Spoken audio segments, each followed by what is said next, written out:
Welcome to the Dr. Fragrance YouTube channel. We are back again for another edition of Top 10 Winter Fragrances, and these are going to be my picks for the upcoming winter. Of course, this is an exciting time. There's a lot of heavier scents that can be worn. I do really enjoy the colder weather a lot more because it brings a lot more of my favorite fragrances. This list is going to be centered around designer fragrances, so stay tuned for that. And if you like the content, guys, hit that like and subscribe button. I really do appreciate it. So for this list, I have one honorable mention. It's an honorable mention because I think it's a good fragrance for the winter, but it's not one that I like a lot.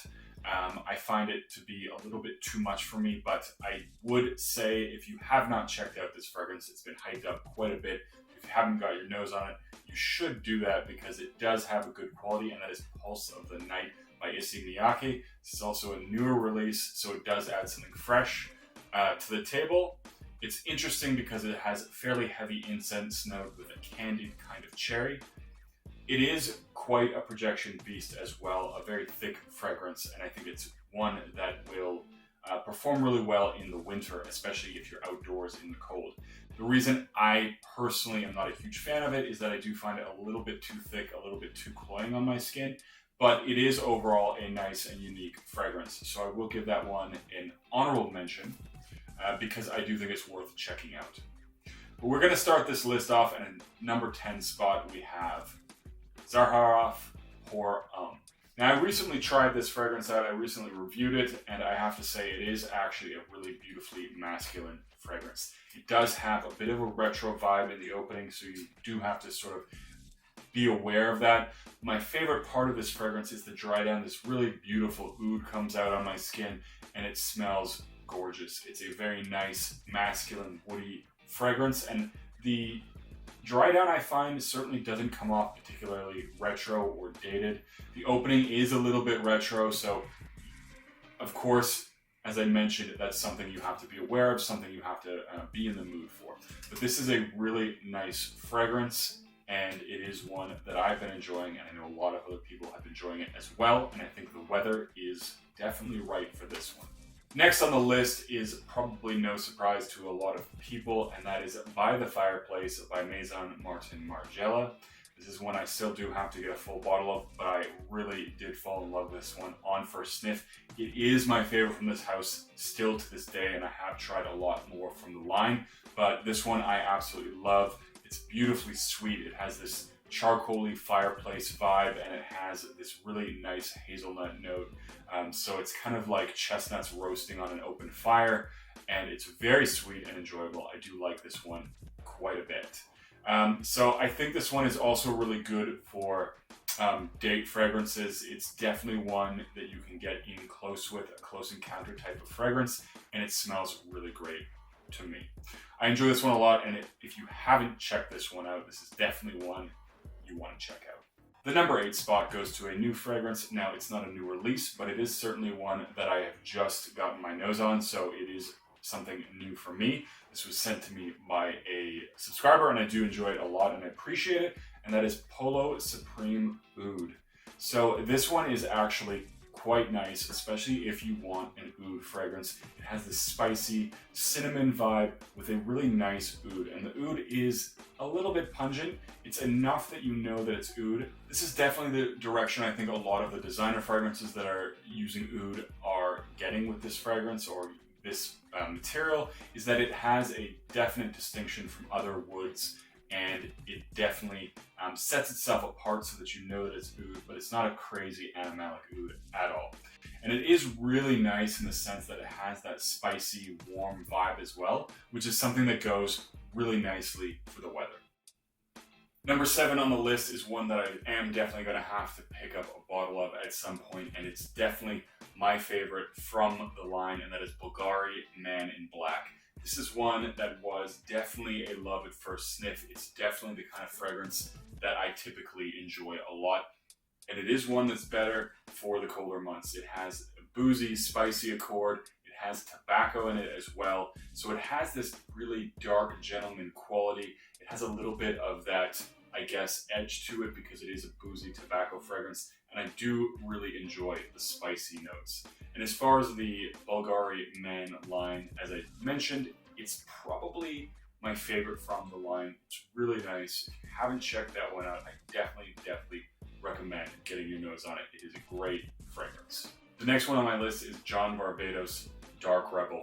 This one can actually be gotten for a very good price, so it's a nice cheapie to have on the list. And it does, again, play into a similar vein of fragrance that I like and I think works really well in this weather.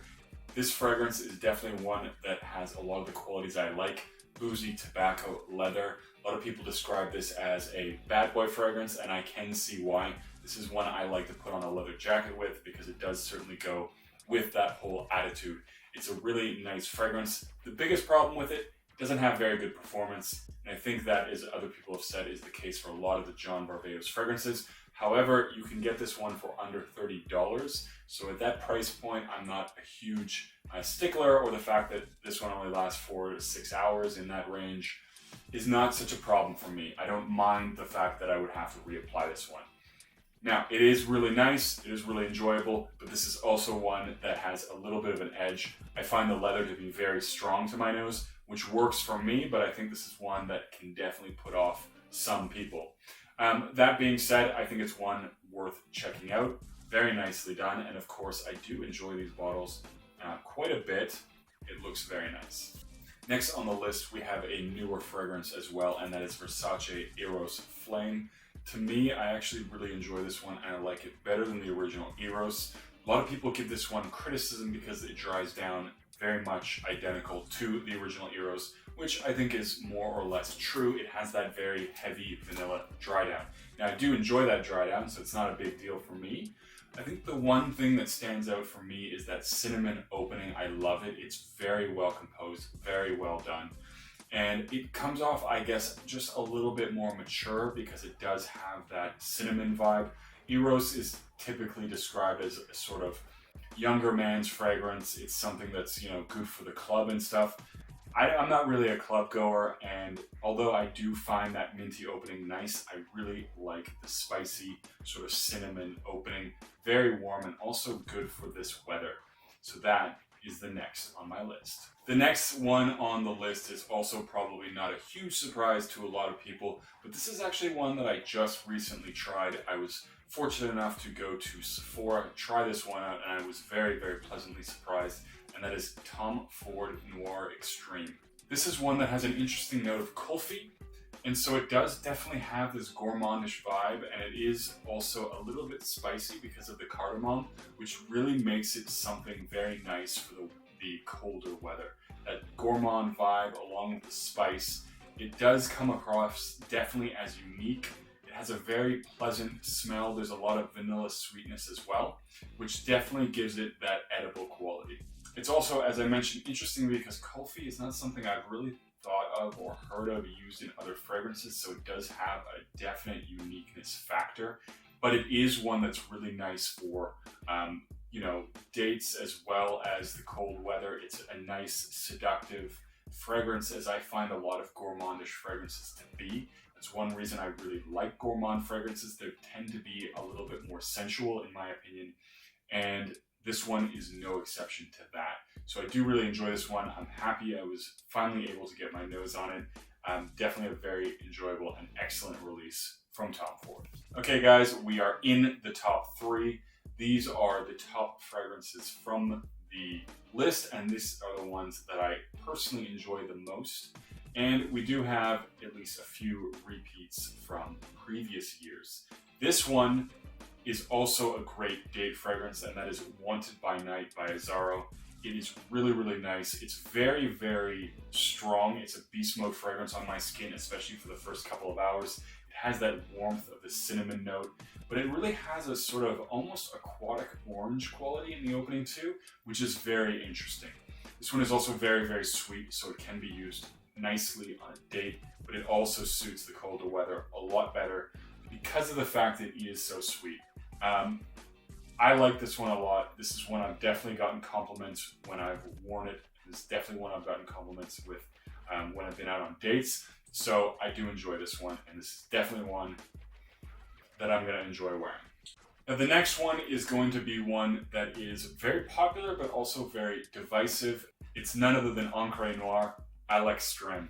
Now this one is actually one that I blind bought a little while ago because I do have the Sport, which is a little bit more wearable and definitely a little more wearable in the summer.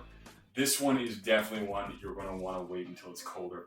This is a heavy vetiver fragrance, and it's also very unique. It's very dark, and I do get a sort of soil-like quality. So this is one that's definitely not going to be for everyone. This is one you have to really like and want to wear. But I do like this one a lot. I think it's a little bit mysterious, a little bit dark. It has that kind of brooding kind of quality to it, or the person that I would imagine wearing this is a sort of darker, brooding individual. And so I think this one accomplishes creating that imagery or painting that picture really well. It also performs really well. This is a really nice, high quality, heavy vetiver scent. So if you do like vetiver, you should definitely do yourself a favor and at least check this one out. The price point, as I mentioned, I think I got this for under $25, I want to say. So the price point is also very nice. This is one you don't want to buy retail. Always find it on the discounters, and you can find this one very easily on the discounters because it is just a fraction of the price if you do it that way. So this is a really nice one, and I definitely enjoy it. I'm happy that I have this one in my collection. So we've made it. We're at the #1 spot, and honestly, this is one that I almost left off the list entirely because it needs no introduction, but especially because I have worn it a couple times already and I love it so much. And this is probably still to this day one of my favorite fragrances and probably one of my best blind buys. I did actually blind buy this fragrance without smelling it. And that is none other than Viktor & Rolf Spice Bomb Extreme. Of course, it has the awesome grenade bottle. It has that cool little clip that you pull out as well that really gives the impression that you are in fact holding a grenade, and it is also a monster performer. It is very, very loud in the opening. In fact, especially if you're going to be near someone, the first 20 or 30 minutes, it's extremely loud. So you might actually want to not spray it right before you meet up with people. But that all depends. But this is such a beautiful fragrance. It has what I like to call this Coca-Cola gummy vibe that I get at times, and I love anything pretty much that reminds or smells of Coca-Cola. So I do sometimes get that heavy, peppery spice in this one, and a lot of sweetness as well. I personally don't get a lot of the tobacco. In fact, I don't smell tobacco at all in this. There is apparently tobacco in this, but it's not something that I pick up on. I definitely think of this as a spicy, sweet fragrance, and it dries down a lot sweeter than it opens, and it is during the mid and into the dry down when I start to get that reminiscent flavor of the Coca-Cola gummies that I really do enjoy a lot. So this is an amazing one. Obviously, it's been talked about a lot. Obviously, a lot of people love this one. But if you haven't checked this one out, definitely give this one a chance. If you like spicy fragrances, or if you even like sweet fragrances, this one dries down very sweet, more so than spicy. Anyways, guys, that's it for my list. What are you guys looking forward to wearing in the winter? Leave a comment down below. And as always, don't forget to comment, like, and subscribe. See you guys in the next video.